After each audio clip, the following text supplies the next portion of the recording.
کہاں جائے آخر بیابان ہر سو، شکستہ ہے پہلو اکیلی ہے زہرا۔ کہاں جائے آخر بیابان ہر سو، شکستہ ہے پہلو اکیلی ہے زہرا۔ کہاں جائے آخر بیابان ہر سو، شکستہ ہے پہلو اکیلی ہے زہرا۔ رونے پا پہرا بسم اللہ الرحمن الرحیم، الحمدللہ رب العالمین، بارئ الخلائق اجمعین، قاسم الجبارین وقاطع دابر المعتدین، الصلاة والسلام علی اشرف الانبیاء والمرسلین، حبیب الہ العالمین مولانا ابی القاسم محمد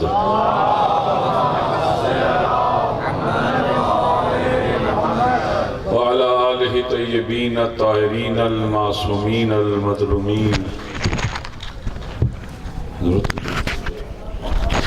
لا سیما بقیت اللہ فی العالمین۔ امام زمانہ پہ درود بھیجیں۔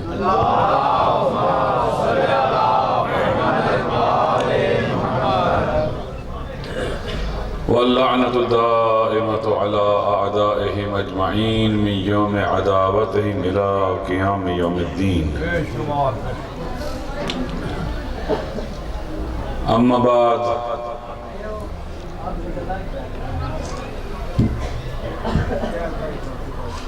فعن جعفر بن محمد الصادق علیہ الصلاة والسلام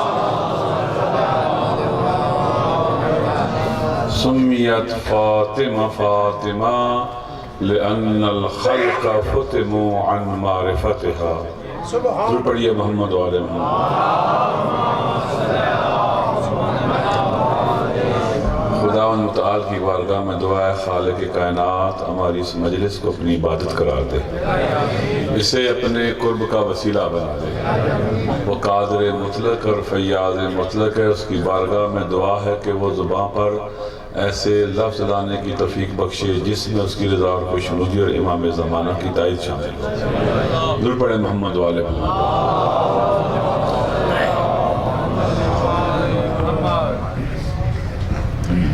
اگرچہ ذہن میں جو موضوع تھا وہ کچھ اور تھا، جو کہ وقت کی قلت کی وجہ سے مختصر گفتگو آپ کی سماعتوں کی نظر کرتا ہوں۔ اگر آپ نے توجہ فرمائی اور دلچسپی اس میں دکھائی تو انشاءاللہ کوشش کریں گے کہ جس حدیث کو آپ کی خدمت میں نقل کیا ہے اس حدیث کے حوالے سے ایک عمیق اور خوبصورت گفتگو ہو سکے۔ ضرور پڑھیں محمد و آل محمد۔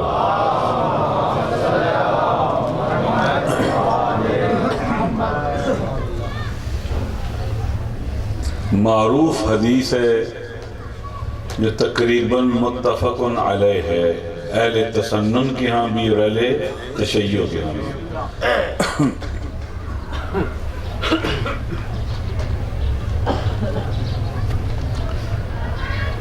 ارشاد ختمی مرتبت ہے،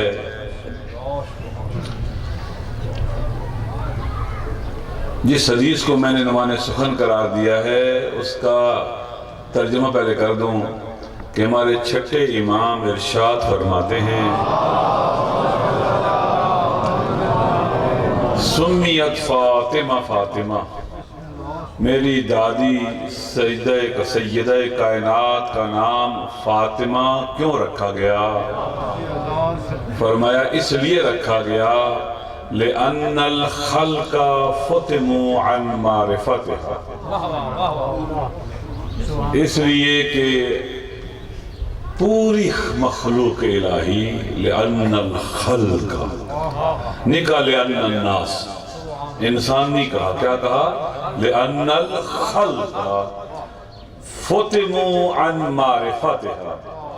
فتموا کا معنی ہوتا ہے اے مونعوا، اے قطعوا، مونعوا عن معرفتها، اس لیے کہ کائنات میں تمام مخلوقات الہی میں کوئی بھی بی بی کی معرفت کے مقام کو نہیں سمجھ سکتا. بی بی کی معرفت کا جو بلند مرتبہ ہے اس تک نہیں پہنچ سکتا کوئی بھی نہیں. یہ حدیث ہے عنوان سخن. اس کو سمجھنے کے لیے کچھ اور احادیث عرض کرتا ہوں. تو اللہ کے نبی نے ارشاد فرمایا کہ ان الرب یرضا لرضا فاطمہ و یغضب لغضبها. توجہ چاہتا ہوں.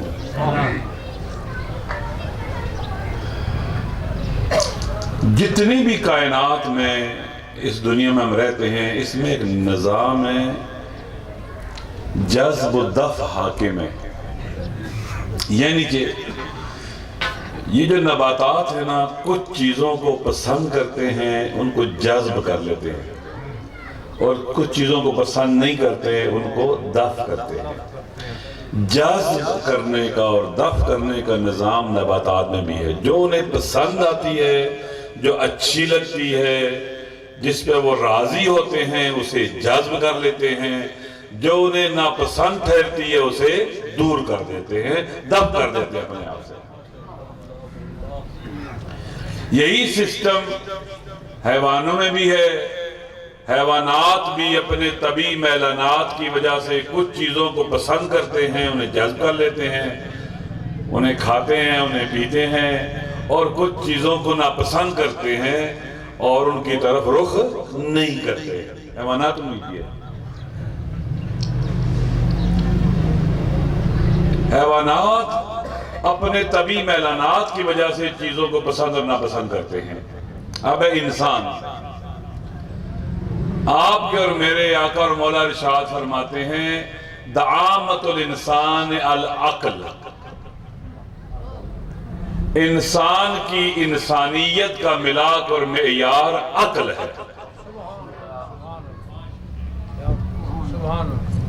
انسان وہ ہے جس کی رضا اور غضب پسند اور ناپسند کا ملاک اور معیار عقل ٹھہرے. اسے کیا کہتے ہیں؟ انسان. وہ جس کی پسند اور ناپسند رضا اور غضب کا ملاک اور معیار دنیا کی محبت ٹھہرے خواہشات نفسانی ٹھہرے مقام اور منصب ٹھہرے ذاتی اناد اور بغض اور کینہ ٹھہرے ذاتی پسند اور ناپسند ٹھہرے وہ انسان نہیں ہے وہ حیوان ہے. وہ مقام انسانیت کی طرف بڑھا ہی نہیں ہے. کون ایسا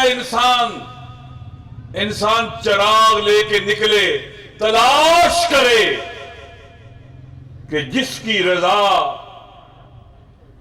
اور غضب کا ملاک اور محور عقل ٹھہرے. راضی ہو وہاں پر جہاں عقل راضی ہو اور غضبناک ہو وہاں جہاں پر عقل غضبناک ہو.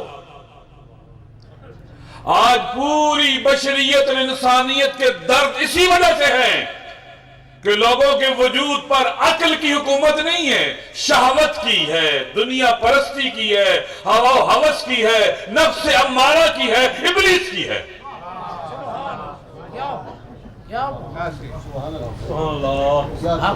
یہ انسان نہیں ہے. دنیا میں جنہیں ہم انسان سمجھتے ہیں یہ انسان نہیں ہے. یہ درندے اور بیڑیے ہیں. کیا آپ سمجھتے ہیں کہ ڈونلڈ ٹرمپ انسان ہے؟ کیا یزید انسان تھا؟ کیا ہرملہ شمر خولی یہ ابلیس زادہ انسان تھے؟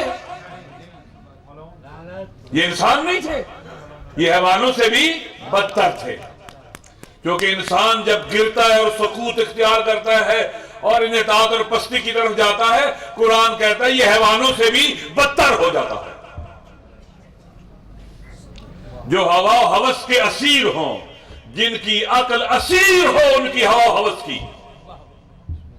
جن کی عقل قیدی ہو ان کی خواہشات نفسانی کی یہ انسان نہیں ہوتے. یہ حیوان درندے بھیڑیے بلکہ ان سے بھی بدتر ہوتے ہیں. تلاش کرے ڈھونڈے کبھی ایسے انسان کو جس کی رضا اور غضب کا معیار اور ملاک عقل ٹھہرے۔ انسان اپنے آپ کو آزمائے، میں کہاں راضی ہوتا ہوں، کہاں غضبناک ہوتا ہوں۔ اس نے مجھے سلام نہیں کیا چلتے ہوئے، میری نگاہوں سے گر گیا۔ میں معیار ہوں، میری انا، میری آرزوئے خواہشات نفسانی وہ معیار ہے میرے پسند اور ناپسند کی، دوستی اور دشمنی کی، غضب اور رضایت کی۔ انسان نہیں ہے۔ آپ دیکھ لیں پوری دنیا کے اندر قیامت کے دن یوم تبلی السرائر ہے، وہاں لوگ اپنی اصلی شکل میں معشور ہوں گے۔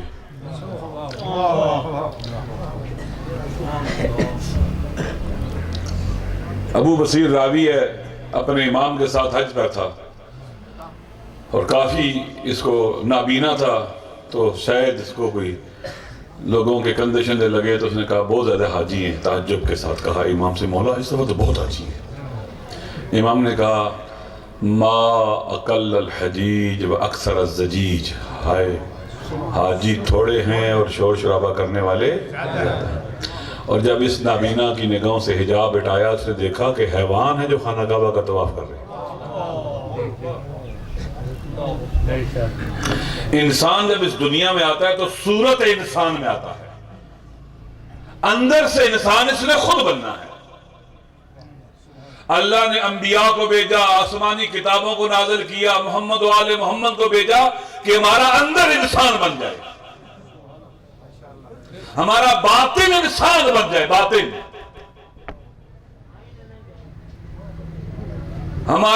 ہماری صورت اور سیرت ایک جیسی ہو جائے۔ یہ نہ ہو کہ صورت تو انسان والی ہو اور سیرت اور اندر اور باطن حیوانوں سے بھی بدتر ہو۔ اللہ نے ان ہستیوں کو بھیجا جو ظاہر بین بھی ہیں اور باطن کو بھی دیکھتے ہیں۔ یہیں سے حلال اور حرام اسی لیے ہیں کہ انسان بنے،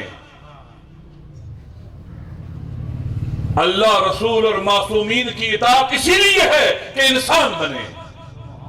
جو ان کی اطاعت نہیں کرتا وہ انسان ہو ہی نہیں سکتا، وہ وادی انسانیت میں قدم رکھ ہی نہیں سکتا۔ جو ان کی اطاعت نہ کرے، جو ان کے نقش قدم پر نہ چلے، جو ان کی تعلیمات پر عمل نہ کرے، جو ان کے فرامین کے آگے سر نہ جھکائے۔ ما اتاکم الرسول فخذوہ وما نہاکم عنہ فانتہوا۔ تو دوستو سب سے پہلے اگر انسان بننا ہے نا تو ہوا و ہوس کے زندان سے اپنے آپ کو آزاد کروانا ہوگا۔ انسان حر بن سکتا ہے، جو حر نہیں ہے وہ انسان نہیں بن سکتا۔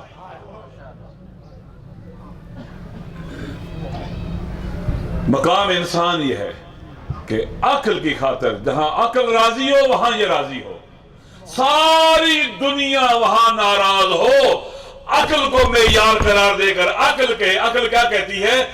ظلم بری چیز ہے، عدل اچھی چیز ہے، ظلم سے نفرت کرے اور عدل سے عشق کرے، یہ عقل کہتی ہے۔ یہ انسان، اس سے اگلا مرحلہ جہاں انسان کا ارادہ فنا ہو جائے اللہ کے ارادے میں، یہ سے اگلا مرحلہ ہے۔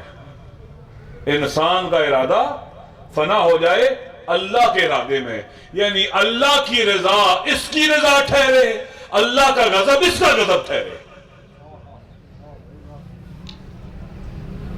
یہ اگلا مرحلہ انسان کے کمال اور رشد کا، کہ اللہ کی رضا اس کی رضا بن جائے، اللہ کا غضب اس کا غضب بن جائے۔ وما یشاؤون الا یشاء اللہ، اس کا ارادہ فنا ہو جائے اللہ کے ارادے میں۔ تو عربی میں اگر بیان کروں تو پہلی صورت میں یرضا رضا العقل و یغضب لغضب العقل۔ کیوں راضی ہے؟ چونکہ عقل راضی ہے۔ کیوں غضبناک ہے؟ چونکہ عقل غضبناک ہے۔ دوسرا مقام یرضا لرضا الرب و یغضب لغضب الرب۔ کیوں راضی ہے؟ اس لیے کہ اللہ راضی ہے۔ کیوں غضبناک ہے؟ اس لیے کہ اللہ غضبناک ہے۔ یہ مقام میں عصمت کبریٰ ہے۔ توجہ چاہتا ہوں، سب جاری بات رو پڑھ لیں محمد والے محمد پر۔ یہ منزل عصمت کبریٰ ہے، جس کا ارادہ کاملاً فنا ہو جائے اللہ کے ارادے میں، جس کی رضا کاملاً اللہ کی رضا اس کی رضا بن جائے، اللہ کا غضب اس کا غضب بن جائے۔ ہمارے علماء بیان کرتے ہیں یہ منزل اور مقام ہے ختمی مرتبہ ہمارے نبی کا۔ یہ حضرت یونس کا بھی مقام نہیں ہے۔ وَالظَّنُّونِ إِذَا ذَهَبَ مُغَاضِبًا، وہ بھی غضبناک ہو کر ناراض ہو کر نکلا۔ یہ حضرت یوسف کا مقام بھی نہیں ہے، جس نے جب خواب کی تعبیر بتلائی اور جس کے بارے میں اس کو یقین ہوا کہ یہ بچ جائے گا، تو کیا کہا اس کو کہ میرا ذکر کرنا اپنے بڑے کے پاس۔ پھر شیطان نے اس کو بلا دیا، فَلَبِثَ فِي السِّجْنِ بِضْعَ سِنِينَ، اللہ کو ناپسند ٹھہرا، اور فقط اس وجہ سے کہ میں اپنے بڑے کے پاس جا کر میری سفارش کرنا اللہ کو ناپسند ٹھہرا۔ حضرت یوسف کو کتنا عرصہ اور زیادہ جیل میں رہنا پڑا۔ حضرت یوسف معصوم ہیں، لیکن یہ نقطہ بھی ہے۔ حضرت یونس معصوم ہے، یہ نقطہ بھی ہے، لیکن اس طرح کا کوئی نقطہ ہمارے نبی کی ذات میں نہیں ہے۔ وہ مقام عصمت کبریٰ پر فائز ہیں کہ یرضا لرضا الرب و یغضب لغضب الرب۔ جہاں اللہ راضی وہاں دنا فتدلا فکان قاب قوسین ادنا کی معراج پر فائز میرا نبی راضی۔ جہاں اللہ غضبناک، معراج کو عروج بخشنے والا میرا نبی وہی ناراض۔ لیکن جناب سیدہ کے بارے میں میرے نبی نے یہ نہیں کہا۔ سبحان اللہ، واہ واہ واہ۔ جناب سیدہ اسلام علیہ انتر صلوات۔ میرے نبی نے یہ نہیں کہا۔ غور سے سنو اگر سمجھ آ سکے تو، توجہ چاہتا ہوں۔ سبحان اللہ۔ میرے نبی نے یہ نہیں کہا کہ اللہ کی رضا فاطمہ کی رضا ہے، نہیں کہا کہ اللہ کا غضب فاطمہ کا غضب، نہیں کہا۔ کیا کہا؟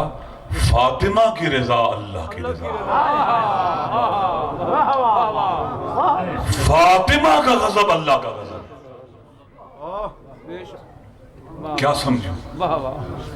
مقام خاتمیت یہ ٹھہرے کہ اللہ کی رضا ان کی رضا ٹھہرے، اللہ کا غضب ان کا غضب ٹھہرے، اور مقام فاطمیت یہ ٹھہرے کہ سیدہ کی رضا اللہ کی رضا ٹھہرے، سیدہ کا غضب اللہ کا غضب ٹھہرے۔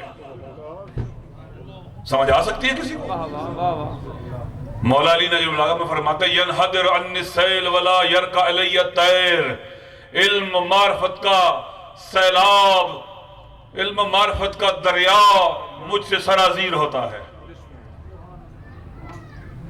ولا یرکع علی الطیر، کسی کا بھی طائر عقل مجھ تک پرواز نہیں کر سکتا۔ آپ بتلائیں جناب سیدہ کے بارے میں کیا سمجھ آ سکتی ہے ہمیں؟ کوئی درک کر سکتا ہے بی بی کے مقام کو؟ پھر سنو، مقام خاتمیت یہ ٹھہرے کہ اللہ کی رضا ان کی رضا، اللہ کا غضب ان کا غضب، اور مقام سیدہ یہ ٹھہرے کہ سیدہ کی رضا اللہ کی رضا، سیدہ کا غضب اللہ کا غضب ٹھہرے۔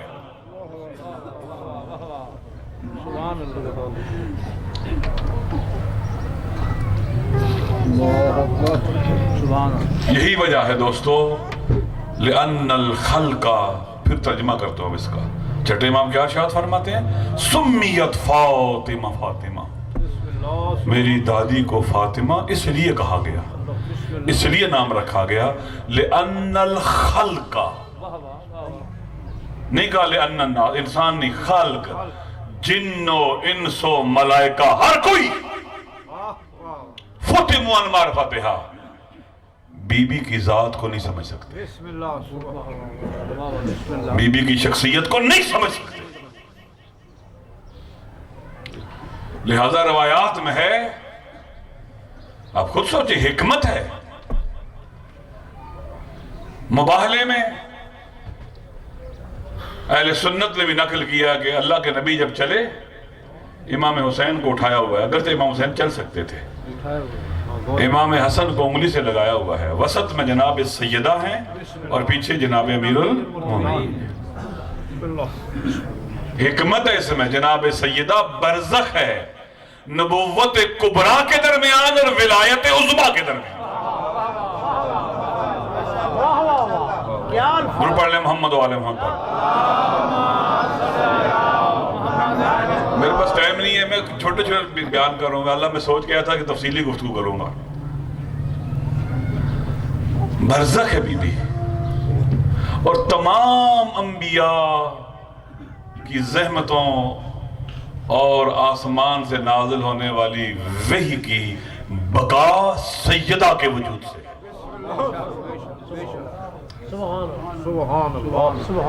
اللہ کے نبی کا کوئی بھی عمل حکمت سے خالی نہیں۔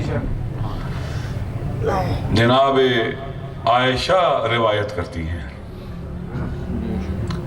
کہ ہم ساری ازواج نبی کے پاس تھی، ہم نے کیا دیکھا، جناب سیدہ چلتی آ رہی ہیں، یوں چل رہی تھی جیسے پیغمبر چلتے ہیں۔ دو ہستیوں کے بارے میں پڑھا ہے شبیہ رسول، یا شہزادی ہے یا علی اکبر ہے، خلقاً و خلقاً و منطقاً۔ آئیے، اللہ کے نبی اٹھے ہیں، اللہ کے نبی نہیں اٹھے، پوری کائنات اٹھی ہے، پوری کائنات۔ اس پر دلیل اور برہان ہے، اس پر دلیل ہے، نبی کا ارادہ پوری کائنات پر حاکم ہے۔ جب نبی ارادہ کرے اٹھنے کا، پوری کائنات قیامت بی بی کے احترام میں کھڑی ہو جاتی ہے۔ آگے بڑھ کے کیا کرتے ہیں، سب سے پہلے اپنی شہزادی کا ہاتھ چومتے ہیں، پھر ساری پیشانی کو چومتے ہیں، پھر اپنے سینے سے لگا لیتے ہیں، پھر اپنی جگہ پہ بٹھا دیتے ہیں۔ میں نے بعض کتب میں پڑھا ہے کہ مولا امام حسین کے ساتھ بھی اللہ کے نبی ایسے کیا کرتے تھے، کہا کرتے تھے علی حسین کو پکڑ لو، پکڑتے پھر پیشانی چومتے، ابروں پہ بوسے دیتے، آنکھوں کو چومتے، رخساروں پہ بوسے دیتے، پھر کہ لبوں پر بوسے دیتے، پھر کہتے لب کھول کے امام حسین کے دانتوں پہ بوسے دیتے، پھر سینے پہ، سینہ کھول کے سینے پہ بوسے دیتے، اور روتے بھی ساتھ ساتھ، اور پوچھتے رو کیوں رہے ہو، کہتے اقبلو مواضع الطعن والرماح والاحجار، میں وہاں بوسے دے رہا ہوں جہاں پتھروں نے لگنا ہے، جہاں نیزوں اور تیروں نے لگنا ہے۔ یہی وجہ ہے کہ جب امام حسین کے سینے، امام حسین کے میں نے پڑھا ہے کتب میں نا کہ بہت زخمی تھے امام نا، سر جگہ جگہ سے کٹا ہوا تھا، انہوں نے جتنے سر پہ وار کر سکتے تھے وار کیے۔ چوتھے امام فرماتے ہیں نبن من قتل صبرا، میں اس کا بیٹا ہوں جسے قاتلوں نے اطمینان سے مارا ہے، کوئی روکنے والا نہیں تھا، سر پہ جگہ جگہ سے کٹا ہوا تھا، اتنے تلواریں تھیں کہ سر کی کوئی جگہ باقی نہیں بچی تھی، پیشانی کی ہڈیاں ٹوٹی ہوئی تھی، ابرو کٹے ہوئے تھے، آنکھوں میں اتنا خون تھا آنکھیں کھلتی نہیں تھی، رخسار زخمی تھے، داڑھی گرد اور خون میں خضاب تھی، دانت ٹوٹے ہوئے تھے، انہوں نے امام کے منہ میں تیر مارے، امام کے سینے میں بھی انہوں نے نیزے مارے، امام نے سینے پر وزن محسوس کیا، اس جگہ کو اللہ کے نبی بہت بوسے دیتے تھے امام حسین کے سینے پر، تو امام نے کہا لَقَدْ ارْتَقَيْتَ مُرْتَقًا عَظِيمًا طَالَمَا قَبَّلَهُ رَسُولُ اللَّهِ، ظالم تو نے وہاں پاؤں رکھا ہے جو بڑی عظیم جگہ ہے، جسے اللہ کے نبی دیر تک بوسے دیا کرتے تھے، کہ اللہ کے نبی آپ کے ہر قدم میں کوئی نہ کوئی حکمت ہے، مجھے بتائیں نا میری شہزادی کی پیشانی پہ کیوں بوسے دیتے تھے آپ؟ میری شہزادی کے بازو اور ہاتھوں کو کیوں چومتے تھے؟ اب میری شہزادی کو سینے سے کیوں لگاتے تھے؟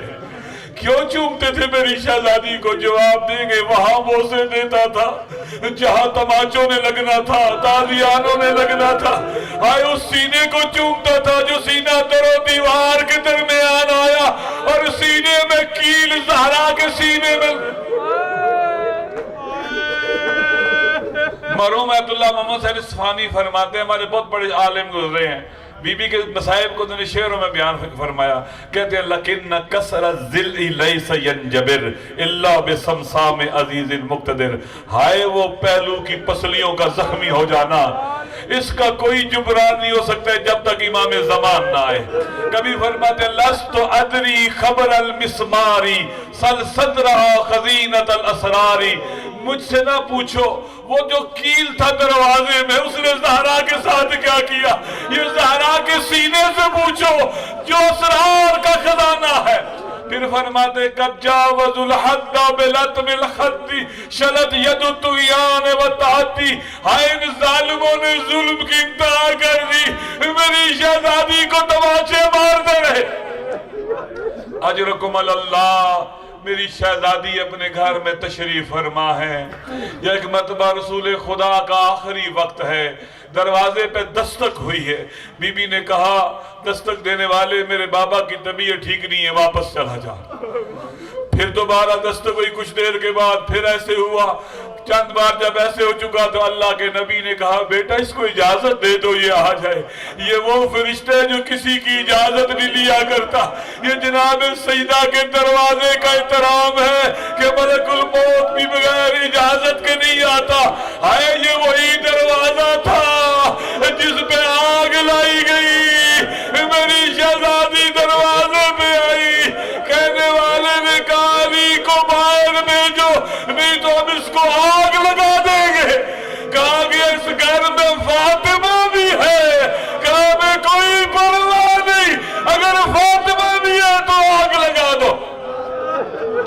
اجرکم اللہ، دوستو دروازے کو آگ لگ گئی، میری شہزادی دروازے کے پیچھے ہے، ایک ظالم نے دروازے کو دھکا دیا، اے جلتا ہوا دروازہ۔ اب خود سوچے نا کوئی خاتون گھر میں ہو اس کے دروازے کو آگ لگے، وہ دو دیوار کے درمیان آ جائے، اس پہ کیا گزری ہوگی؟ کبھی تماچے لگ رہے ہیں، کبھی تازیانے لگ رہے ہیں، یک دفعہ آواز بلند یا فضہ خذینی، فضہ مجھے سنبھال، میرا محسن شہید ہو گیا۔ اجرکم اللہ، بس دو جملے اور سن لو۔ بی بی سی سادات، آپ سے معافی مانگ کے کہتا ہوں، آپ کی دادی 18-19 سال کی سن میں بوڑھی ہو گئی تھی، سہارے کے بغیر نہیں چل سکتی تھی، میری شہزادی کی کمر جھک گئی تھی، ایک ہاتھ پہلو پہ رکھے ہوتا اپنے بابا کی کمر پہ آ کے کہتی بابا تیری زہرا آئی ہے، بابا صبت علیہ مصائب اللعنہا صبت علی الایام سرنا لیالیا، بابا تیرے بعد تیری زہرا پہ ایسے مصائب آئے، اگر دنوں پہ آتے تو تاریخ راتوں میں بدل جاتے۔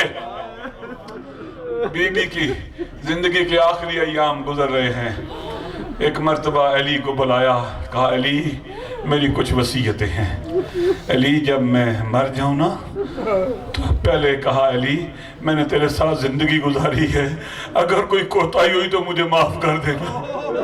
علی رو کے کہتے ہیں رسول کی بیٹی تجھ سے اور کوتاہی؟ کہا علی پھر میری وصیتیں سن لے، علی مجھے رات کے وقت غسل و کفن دینا، مجھے رات کے وقت دفن کرنا، علی جنہوں نے میرا دل دکھایا ان میں سے کوئی بھی میرے جنازے میں نہ آئے، اور اگر علی یہ خود تیرے لیے مشکل ہو تو کسی اور کو کہہ دینا، لیکن میرے جنازے میں یہ لوگ نہ آئے، مجھے رات کو دفن کرنا۔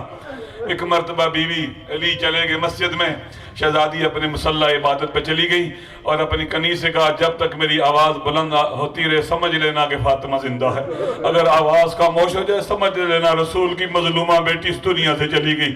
بی بی کی کنیز روایت کرتی ہیں کچھ دیر کے بعد میں نے آواز دی، بی بی کی آواز نہیں آئی، میں سمجھ گئی میری شہزادی اس دنیا سے چلی گئی ہے۔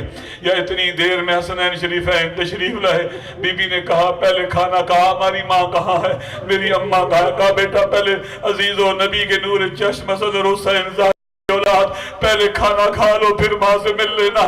تڑپ کے کہتے ہیں کیا تو نے کبھی پہلے دیکھا ہے کہ ہم نے اپنی ماں کے بغیر کچھ کھایا پیا ہو؟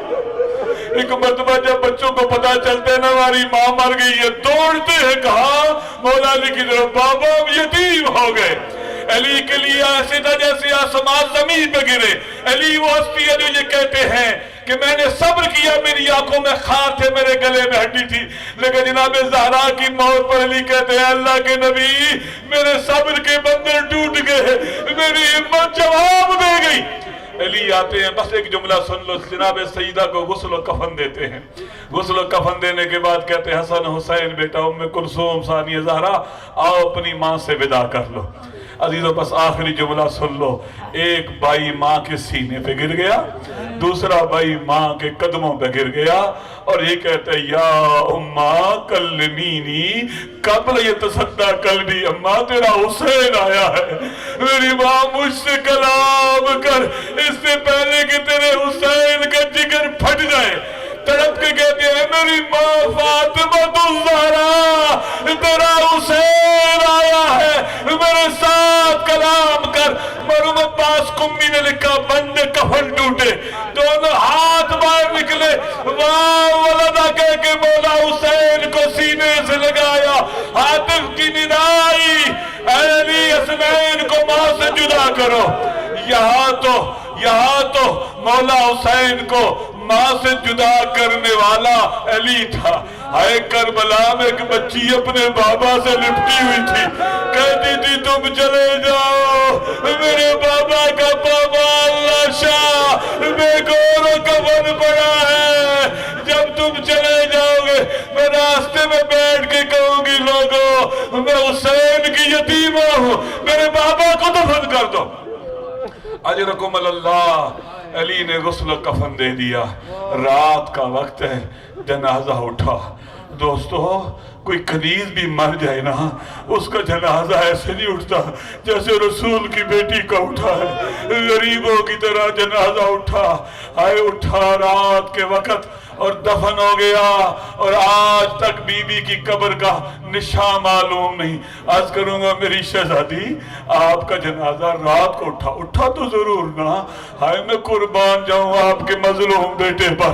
علماء نے بیان کیا ایک مرتبہ نور کی عماری اتری، 4 بیویاں تھی، 3 نے ایک بی بی کو سنبھالا ہوا تھا جو اٹھتی تھی اور گرتی تھی، یہی کہتی تھی منئی معرفو کا میرے حسین تیری ماں زہرا آئی ہے، تجھے لوگوں نے پہچانا نہیں، تجھے پیاسا مار دیا۔ ماتم حسین کہاں جائے آخر بیابان ہر سو، شکستہ ہے پہلو اکیلی ہے زہرا، کہاں جائے آخر بیابان ہر سو، شکستہ ہے پہلو اکیلی ہے زہرا، کہاں جائے آخر بیابان ہر سو، شکستہ ہے پہلو اکیلی ہے زہرا۔